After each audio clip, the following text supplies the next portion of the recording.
Введение санкций и угроза их ужесточения против России заставляет государство поставить под особый контроль вопрос о развитии предпринимательства в стране. За счет поддержки сегмента малого и среднего бизнеса возможно будет решить проблемы, связанные с повышением уровня благосостояния населения. Более того, поступающие налоги в значительной степени поспособствуют пополнению бюджета. Роль государства в создании благоприятных условий для развития бизнеса была четко определена сегодня на круглом столе в Северной Осетии. Только по нашей республике доля налоговых поступлений от малого и среднего предпринимательства в консолидированный бюджет составляет около 20%. Число, возможно, и будет расти, но лишь при создании благоприятной среды, а именно определенных стимулирующих налоговых условий для предпринимателей и ряда других факторов.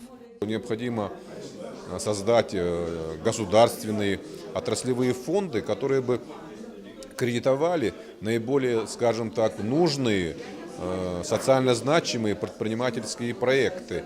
И это фонды не только располагающие финансовыми ресурсами, но располагающими, скажем так, квалифицированными кадрами, способными адекватно оценить эти проекты, с тем, чтобы добиться реальной их эффективности, реального возврата финансовых средств.